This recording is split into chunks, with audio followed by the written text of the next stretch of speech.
好，这一期呢，我们就讲一讲孙膑兵法具体讲的一些有趣的内容。我上大学的时候，我曾经在图书馆里面就认真的读了一下孙膑兵法。那读了一遍过去，我觉得没有孙子兵法写的那么精彩，那么脍炙人口；二，里面的很多都是框框框框框，就是这个字已经认不清楚了。就是大家在翻竹简的时候，发现这个字呢已经认不清楚了，或者是丢失了，或者说是这部分内容就没了，等等，就发现呢这个文献呢很难读，就读一读啊，就有点读不下去了。但是呢，我现在呢又重新再读这个孙膑兵法呢，我就挑选了其中一些就是观点比较明确的东西，或者比较有趣的东西，跟大家分享。第一个呢，就是他提到了一个观点，叫当然我总结的叫一物降一物的这个观点。当然他说的很精彩啊，他说故圣人以万物之圣胜万物，就是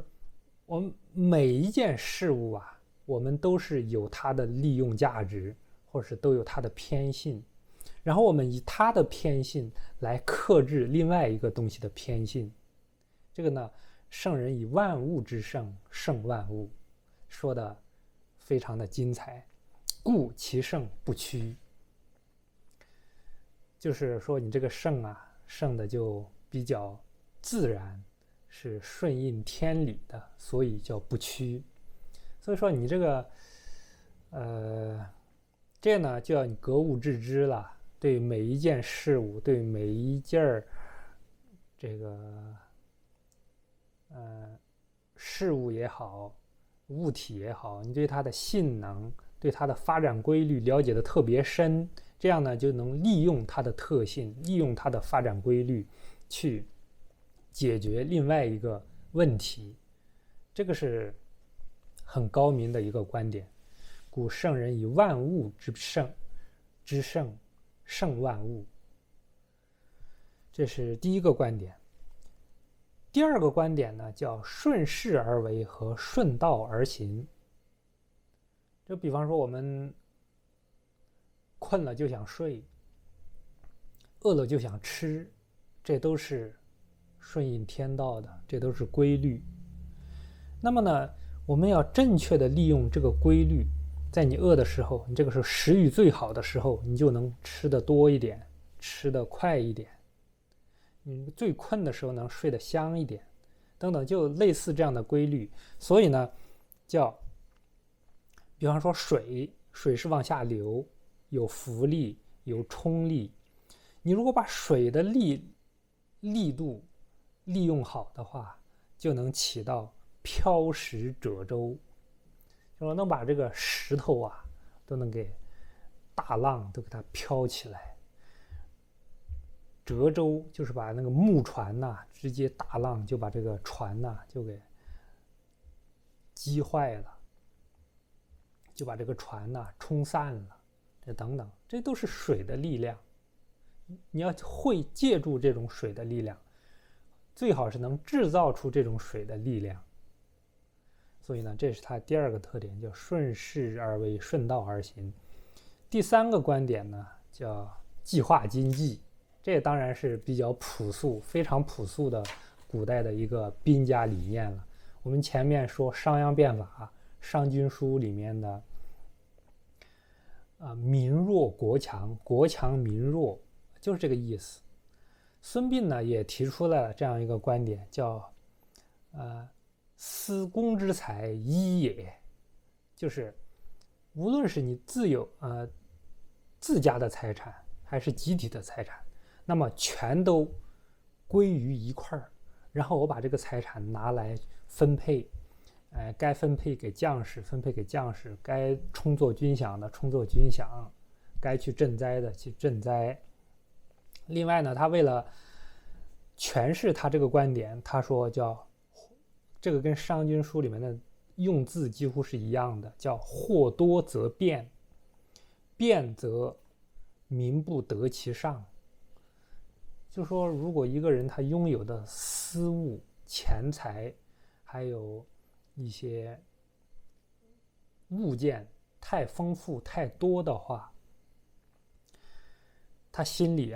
就有了这个，就有点不忠了，就不变，就是就则变，就是变者分也，就是我的心跟你不是一条心了，我就有我自己的小算盘了。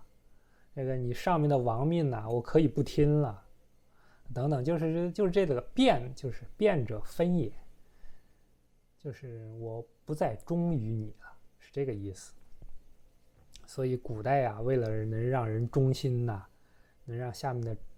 臣民服于他就要重农抑商，就把商人踩在脚底。因为商人到最后鼓到最后，自己的腰板足了，自己的资源很充实了，然后呢就不把这个王命王令就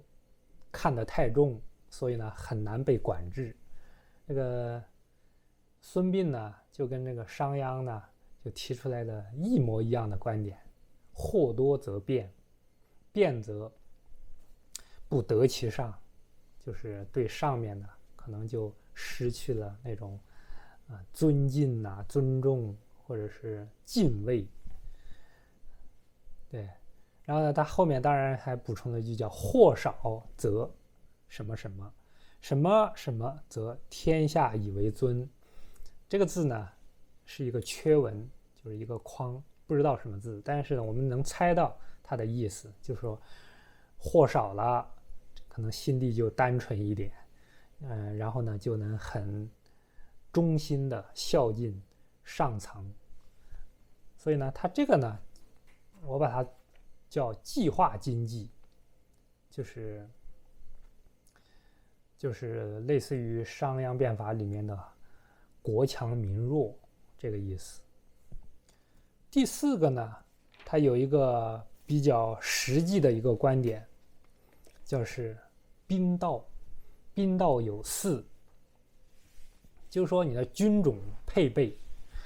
可能在他的那个年代军种配备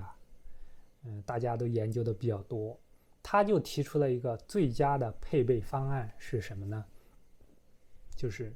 一个是要有短剑兵，就用佩剑的；第二个要有长兵刃，就是用长矛或者是戈这一类的武器，就是比较长，1寸长1寸强。第三个就是要有弓弩。他说弓弩者士也，你一个军队里面如果这个兵种你这个弓弩兵很强，那么你这个气势就很足，别人都很害怕你。所以呢他把这个叫兵士弓弩。还有一个就是叫便舟车，就是像战车战船这一类的东西，这是便于调配活动运送资源。所以呢他这4个兵种我仔细分析了一下，还特别有道理。有长兵器，有短兵器，有搞运动的像舟车，也有搞稳住局面的长弓弩。所以呢它叫握长剑的，它叫曰阵，就兵者有道，有阵，就是那个兵阵，它是叫剑阵。有势，就是有弓弩，这个就是气势的势。第三个就是便舟车，第四个就是全长兵。那么它为什么在每一个兵种它用这一个字总结呢？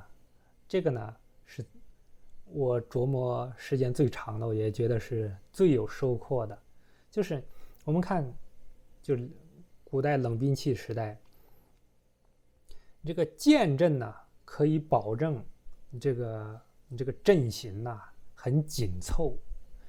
和人短兵交接的话，你这个阵型呢你的阵型就决定了你这个成败，所以呢它叫剑曰阵，并且也容易调配布阵。弓弩呢，这个我们说了，如果你这个比方说秦军很厉害，秦军的弓弩很强，所以秦军很厉害，他就是很有气势。秦军一出来，大家都望风而逃，为什么呢？秦军万箭齐发，那真多有气势，并且你那个弓弩啊，几十斤的、几百斤的弓，如果每个兵士都是几百斤的弓，那不得了，这发出去那就跟大炮一样。所以呢，这个叫势，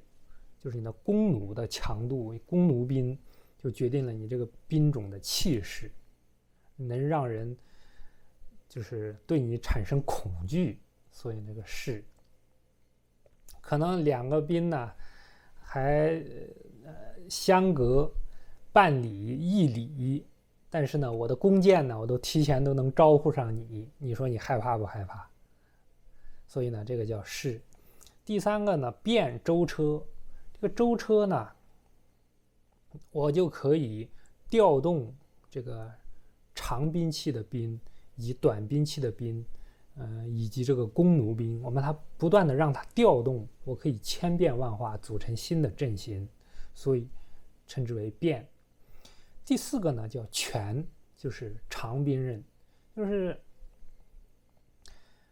拳呢我们知道就是秤砣，就是拳的特点呢就是拳呢就是秤杆子，不是那个秤砣，秤砣是横，权衡，拳是那个秤杆儿因为是木字边，横呢才是那个秤砣。这个拳呢就是说明这个东西呢就衡量了你这个兵种呢，你这一个军队啊作战能力的底线。就是如果你这个兵种配备了足够的长矛兵或者拿长兵器的这个兵种的话，那么你就可以立于不败之地，或者说你这个底线呢就特别的高，不容易败。你这个兵种呢更有底蕴。所以呢我根据这个阵势变拳呢，我就联想到我们中医啊开方里面用的君臣佐使，跟这个道理啊完全相同。就是比方说治一个病呢，一个方子里面呢你就需要有一个君药，这个君药呢就主要是固本调理你这个整个身体机能，提纲挈领的一个药或者两个药，这个叫君药。这个呢就相当于这里面的这个阵，相当于短剑兵。我只要有这个阵型，我只要有这个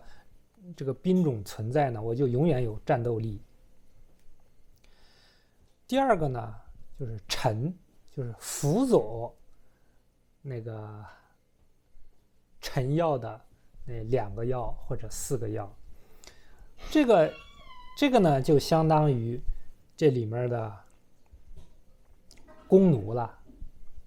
臣药往往呢一个方子里面真正治病的是臣药，君臣臣药。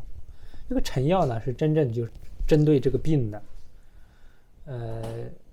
作战对抗能力很强，虽然不是短兵交接，但是它的那个战场上的那种输出是最强的，功劳最大的。所以呢这个是弓弩兵。